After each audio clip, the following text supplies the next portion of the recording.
Buenos días, buenas tardes, buenas noches a todas las esferas encendidas que me escuchan alrededor de esta gran esfera azul. Este es tu podcast de educación y entretenimiento y te saluda tu amiga Ana Margarita, educadora y consejera de vida. Amigos, hoy voy a estar tocando un tema muy delicado. Es el tema del abuso hacia menores de edad. Así que le pido a todos los padres de familia y a las personas que son sensibles hacia este tema su discreción. Hoy voy a estar discutiendo dónde está un adolescente, específicamente a la edad de 15 años, dónde está intelectualmente, emocionalmente. Y lo quiero hacer porque he estado leyendo comentarios de algunas personas que francamente considero que son ignorantes y que se van a las redes sociales a dar su opinión, su crítica, y no tienen los hechos, no tienen la información correcta. Parecieran expertos, pero no lo son, no tienen autoridad en el tema. Mas, sin embargo, están escribiendo cosas que de verdad a mí me sorprenden. Y hoy quiero tomar la oportunidad en este episodio para hablar con ustedes que son padres de familia, que tienen hijos adolescentes y que me escuchen a mí, que sí tengo autoridad en este tema, porque no solamente tengo mis títulos universitarios y mi experiencia de trabajo, pero que sí tengo una especialización en el área del desarrollo del niño y el adolescente. Y en los pasados 16 años, yo he tratado casos de personas que sufrieron abuso cuando eran niños. Así que he escuchado de primera mano sus testimonios. Aparte de todo eso, yo sigo estudiando para poderme sentar delante de este micrófono y ofrecerles a ustedes la información correcta, la información al día. Dicho todo esto, me molesta mucho la ignorancia, porque creo que en estos momentos hay personas que escogen ser ignorantes y critican a alguien como yo. Y creen que me insultan al decirme, bueno, tú eres demasiado educada, tú eres muy fina. Aparentemente eso ahora es algo malo. La ignorancia ha sido algo malo desde el principio del mundo. Y si tú escoges ser ignorante, es porque quieres ser ignorante. Porque hoy en día la educación está de gratis. Y puedes buscar la información correcta y puedes ir donde fuentes que son profesionales, que tienen credibilidad. No hay excusa para no educarse. Pero siento la necesidad de aclarar estos puntos porque estamos hablando aquí de menores de edad. En estos momentos hay 2 casos en Puerto Rico donde 2 maestras han sido formalmente acusadas de agresión íntima, y voy a cambiar las palabras porque tengo que tener mucho cuidado aquí en YouTube, no las permiten, pero a buen entendedor pocas palabras bastan. Y estas maestras han sido ya, como dije, acusadas formalmente de haber agredido a 2 estudiantes menores de edad. Aquí viene mi primer punto que voy a aclarar. En los Estados Unidos y en Puerto Rico, la edad para ofrecer un consentimiento es a los 16 años. En algunos estados, aquí en los Estados Unidos, es 18. Así que hay que educarse en dónde estamos viviendo y qué dice la ley. Estén ustedes de acuerdo o no con esa edad, eso no importa. Eso es lo que dice la ley. Así que para aquellos de ustedes que piensan que está bien tener relaciones íntimas con un joven o una joven menor de 16 años, no, están rompiendo la ley, es un crimen y eso se considera una violación. Para que esté claro ese punto. Donde podemos debatir es si un joven entre los 16 y 18 años es maduro o madura suficiente para estar teniendo relaciones. Eso es un punto aparte, ahí eso lo podemos debatir. Hoy, en específico y para los efectos de este episodio, yo voy a defender a los varones, porque siento que a veces no tienen voz. ¿Por qué? Por gente ignorante, como las que están escribiendo en las redes, en particular muchos hombres, que piensan que estos jovencitos menores de 16 años son unos suertudos, que pudieron tener relaciones con una mujer mayor que ellos. No se deberían estar quejando porque ya yo hubiera querido tener relaciones con mi maestra, yo tenía fantasías con eso. Piensan que esto es un vacilón, como decimos en Puerto Rico, que es una broma, quieren los 5 minutos de atención. Y no es una broma, porque yo quisiera pensar que si fuera tu hijo, tú no lo harías sentirse mal, avergonzado, sentir vergüenza de que a lo mejor pudo desarrollar un trauma por tener relaciones con alguien mayor que él. Pero a lo mejor tú te comportas así con tu propio hijo. Entonces después nos preguntamos por qué tardan tanto algunas personas en decir que fueron abusados. Y es por comentarios así, por actitudes así, que son completamente erróneas y basadas en la ignorancia. Vamos a aclarar más puntos que tengo. Cuando se le acusa a un educador de mal comportamiento, quiere decir que ahí incluye a maestros, a entrenadores de deportes, a consejeros, a superintendentes, cualquiera que trabaja en una escuela es un educador, porque está trabajando con estudiantes. ¿Qué cae bajo ese mal comportamiento? Pues las palabras y las acciones de connotación sexual, las bromitas pasadas de tono, los comentarios acerca tal vez del cuerpo de ese joven, la comunicación con ese joven, el enviar y recibir textos, correos electrónicos, mensajes de voz, con fotografías, solicitar que le envíen fotografías de sus partes privadas, de alguna posición sexual, que ellos le envíen a ese estudiante fotos de ellos, de sus partes privadas, igualmente de posiciones sexuales, o sea, que haya un intercambio. El toquetear a un joven, darle un beso no deseado, un abrazo no deseado, tocarle sus partes privadas, y de ahí pasamos a que puedan tener una relación íntima con ese joven. Todo eso cae bajo la mala conducta de un educador. Y vamos a estar claros, si hay una violación, eso por supuesto es un crimen y es en contra de la ley.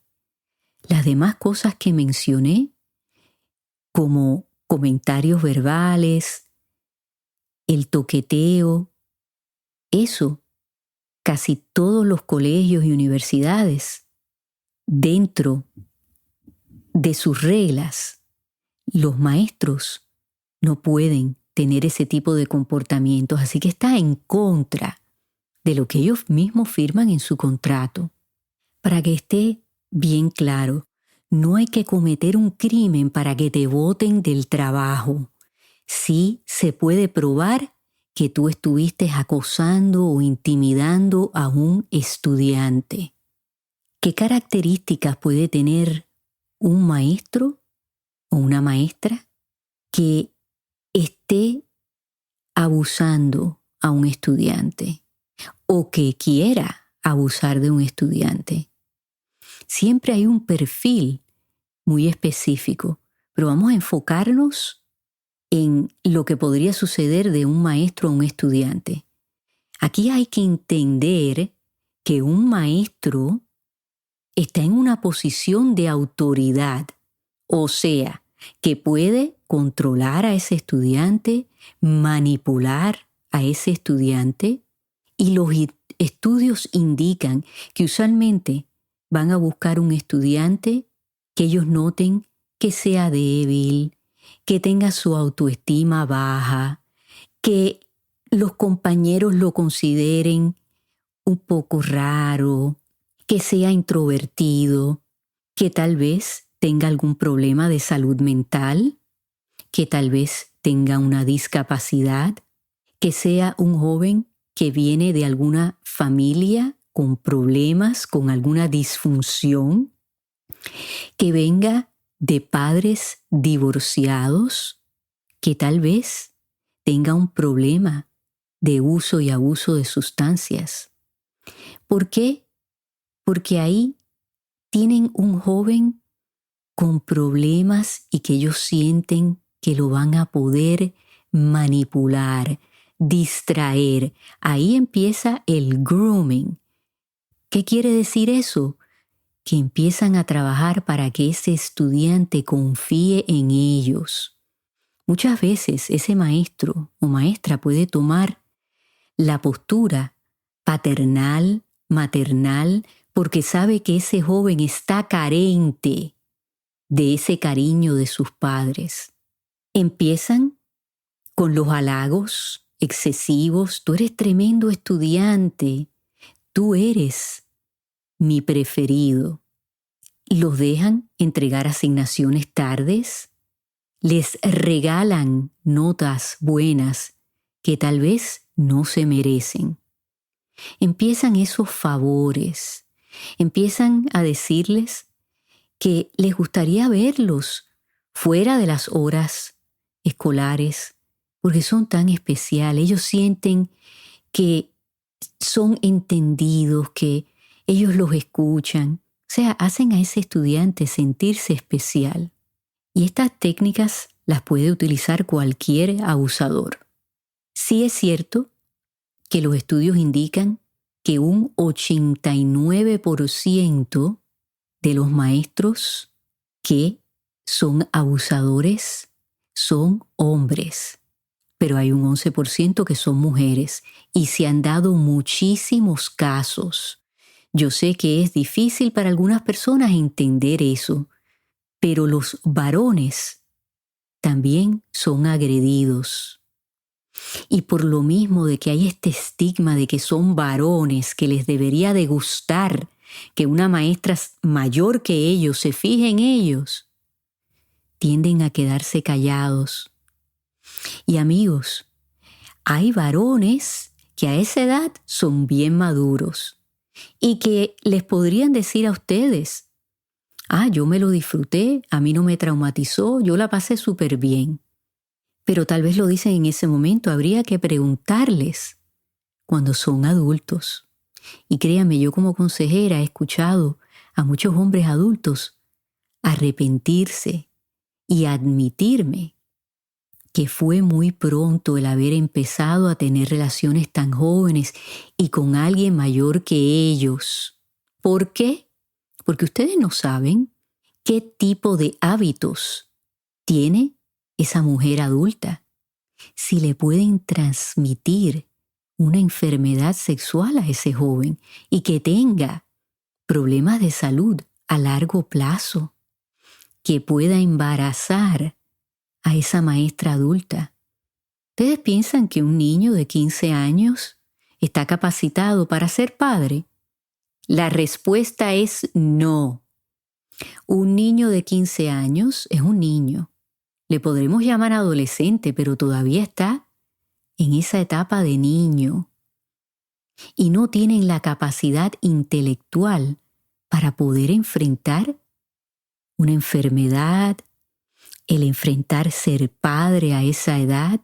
¿Qué van a hacer? ¿Dejar la escuela superior para trabajar y mantener a ese bebé?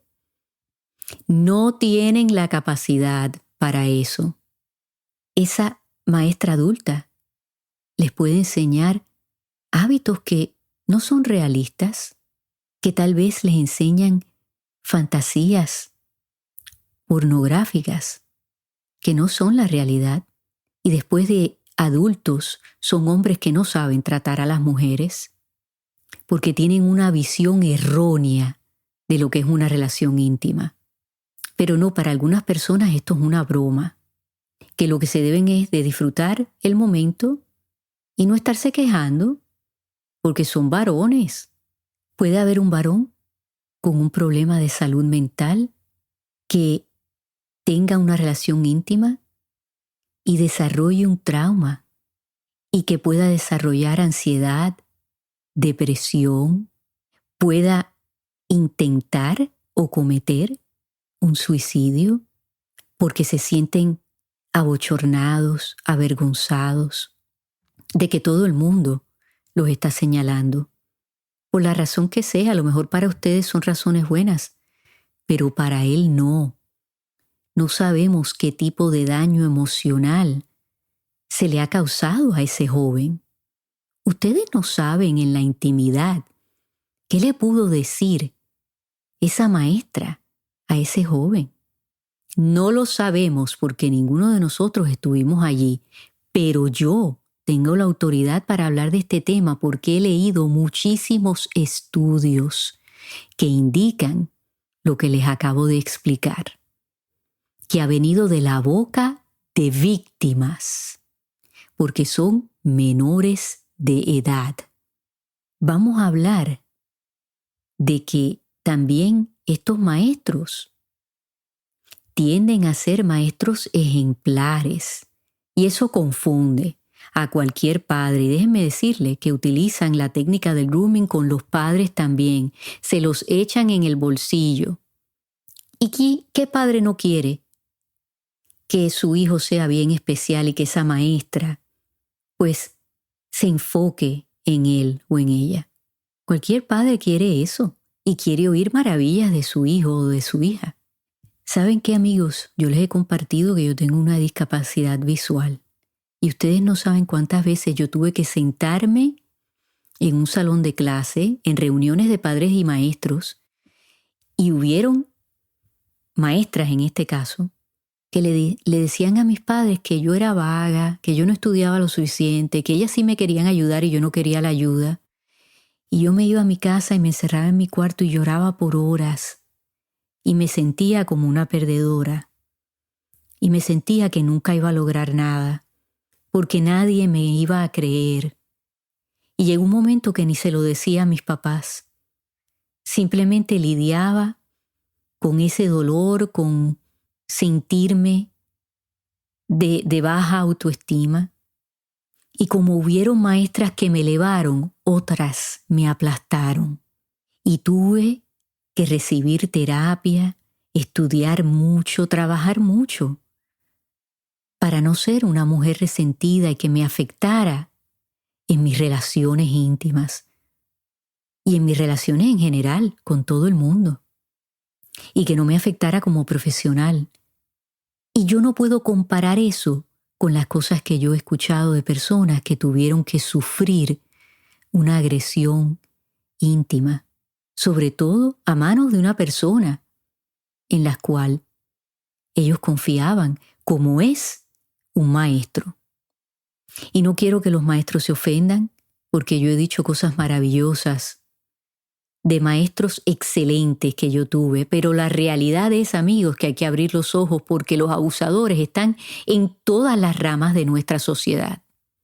Y tenemos que estar pendientes a nuestros hijos y tenemos que estar pendientes sobre todo, tal vez a nuestros varones que a veces se sienten que no tienen voz, porque los confunden con comentarios como los que he leído en las redes. Y eso no es justo. Pedirle a un niño de 15 años que actúe como un hombre de 40. Y si usted piensa de esa manera, bueno, pues usted piensa como un adolescente. No piensa como un hombre maduro o una mujer madura. Yo he leído comentarios como, bueno, le gustó porque tuvo una erección, porque llegó a un orgasmo. Me parece que tengo que dar una clase de biología. Eso es algo natural del cuerpo humano. Y por eso el abuso íntimo confunde a un niño y a una niña, porque se siente placer. Eso a veces no se puede controlar. Y por eso se sienten culpables de que sintieron ese placer, de que provocaron a esa persona. Yo he tenido clientes y clientas, amigos, que me han dicho que su propio padre les dijo que les estaba enseñando a amar cuando los estaba abusando. ¿Ustedes se imaginan? Que ese abusador te diga, te estoy violando, pero te estoy enseñando a amar. Es que, por favor, edúquense antes de hablar. No digan cosas que pueden herir a un joven que esté leyendo esos comentarios, que frene fríamente a ese joven de decir la verdad, de expresar lo que les está pasando, sobre todo si los está afectando. Porque eso precisamente es lo que ustedes están logrando con la bromita y el vacilón. Tienen que entender dónde está un jovencito a esa edad y no ponerse a hablar, y perdónenme la expresión, estupideces. Les voy a expresar mi último punto y que creo que es el más importante. Hay que entender que un menor de edad, menor de 16 años, no puede dar su consentimiento, no existe. ¿Y a qué le están diciendo supuestamente que sí? ¿A algo que ellos mismos no entienden? Yo he leído que hay personas que han dicho, no, ellos colaboraron, por lo mismo de que el jovencito pudo tener una erección porque en algún momento mandó un texto con una foto de sus partes privadas. Aquí hay que entender que muchas veces cuando un joven o un niño colabora con ese agresor es porque a lo mejor está bajo intimidación, bajo un acoso constante, que está influenciado. ¿Qué cabe bajo esa influencia? Bueno, que una mujer adulta con experiencia ya de haber estado tal vez con muchos hombres, pues lo seduzca. Eso es parte de esa influencia, pero eso no quiere decir que no hayan consecuencias emocionales, mentales, físicas para ese joven. El que un niño colabore puede decir que está aterrorizado, que le tiene miedo a ese abusador y lo que puede hacer. Recuerden, estos niños, estos jóvenes son amenazados. En este caso vamos a enfocarnos en estas maestras. Los pudieron amenazar con darles malas notas, con colgarlos, con hablarle mal a los padres, al director o directora del colegio, a sus compañeros, a permitir que les hicieran bullying. Ustedes no saben qué tipo de amenazas se le hicieron a ese jovencito en privado. Por eso hay que entender estos conceptos de consentimiento y de colaboración y entender dónde está un joven durante los años de adolescencia, que son tan confusos, que de por sí tienen una lucha interna porque están buscando quiénes son. Y si encima de todo eso viene alguien a abusarlos, a confundirlos, a enredarlos, a que vivan en una incertidumbre, a que el miedo de la realidad sea que no les crean, que los abochornen, que los avergüencen, que les cambien su vida para siempre. Eso es un peso enorme para un joven. Yo les pido que creamos conciencia, que si ustedes ven esos comentarios, pongan a esas personas en su lugar, ubíquenlos, como decimos en Puerto Rico, porque hay demasiada gente desubicada. Y a mí me encanta el vacilón como a cualquiera. Y me encantan las bromas, y me encanta reírme, pero no cuando se trata de algo así. Cuando pueden haber consecuencias que ¿saben qué? Son las que nos dan trabajo a nosotros, los consejeros, los educadores. Levanten sus voces, no permitan ese tipo de comentarios porque no sabemos a quién estamos afectando con nuestras palabras. Les agradezco, amigos, la atención prestada. Hasta la semana que viene. Y en donde quiera que ustedes se encuentren en esta gran esfera azul, enciendan esas esferas, regalen y reciban luz hasta que nos volvamos a escuchar.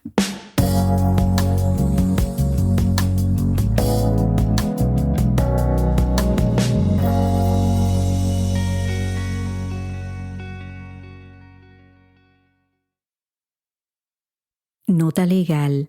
El podcast Gran Esfera Azul tiene como único propósito el educar y entretener. Su participación en este podcast es totalmente voluntaria. Las opiniones y información emitidas en el podcast Gran Esfera Azul no tienen la intención de servir como sustituto al consejo, evaluación, diagnóstico y tratamiento de un médico o profesional con licencia en el área de salud mental. Muchas gracias.